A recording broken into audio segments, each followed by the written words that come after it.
Tantangan pertama adalah radikalisme dan intoleransi yang mengancam persatuan bangsa.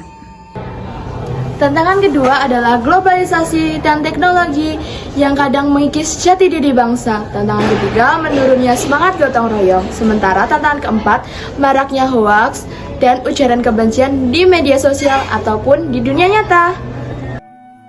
Strategi pertama, menanamkan pendidikan karakter berbasis Pancasila sejak dini. Anak-anak perlu diajarkan nilai persatuan, toleransi, dan saling menghargai perbedaan, baik di sekolah maupun di rumah. Strategi yang kedua yaitu bijak menggunakan media sosial dan memperkuat toleransi antar sesama. Strategi yang ketiga, menumbuhkan semangat gotong royong di rumah, di sekolah maupun di lingkungan masyarakat.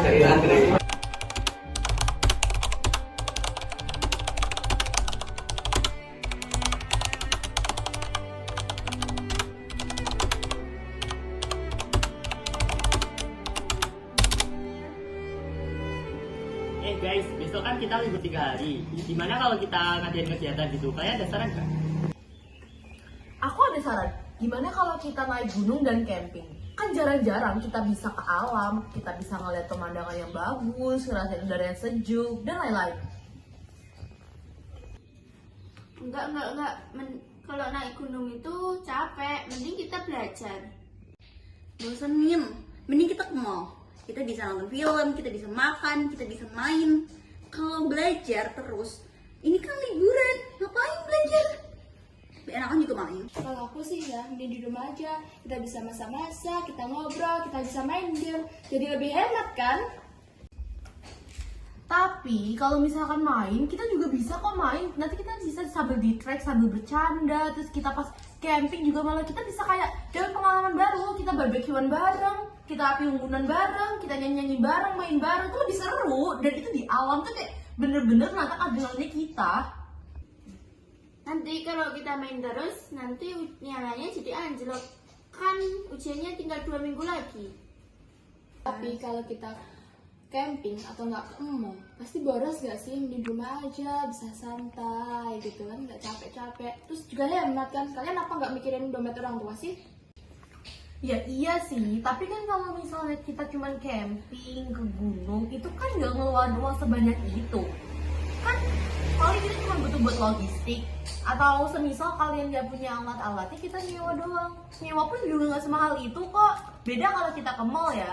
Kan di mall itu ya layaknya anak muda kayak kita. Kita tuh ngeliat barang lucu tuh langsung kita beli tanpa kita tahu barang itu berguna enggak buat kita.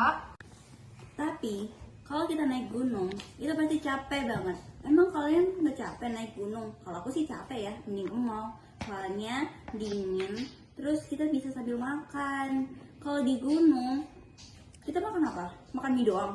Ih, nggak level. Tapi kan anak zaman sekarang itu kan FOMO ya.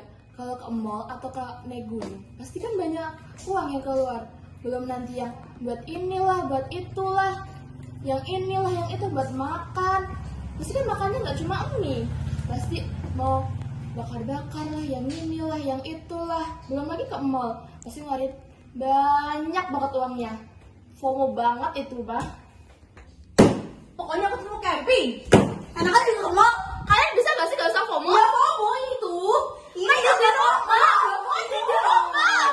Udah di rumah bisa santai. Kita harus dikasih tempat kerakyatan yang dipimpin oleh hikmat kebijaksanaan dalam permusyawaratan dan perwakilan. Jadi kita harus bermusyawarah, tidak marah-marah seperti ini. Ya udah, kita duduk dulu aja. Sekarang begini, kita kan sudah 3 hari libur. Nah, hari pertama itu nanti kita untuk camping, hari kedua bisa belajar, terus hari ketiga masak-masak, malamnya atau ke mall. Gimana ya? Ya boleh sih, yang penting tetap ada campingnya. Setuju sih kalau 1 hari untuk belajar aja. Boleh lah. Yang penting kita semua bisa bagi rata. Ada yang bisa nge-mall, ada yang bisa belajar, ada yang bisa camping, ada yang bisa di rumah aja. Aku setuju. Oke, aku setuju. Yang penting kita masih bisa di rumah dan ngobrol-ngobrol.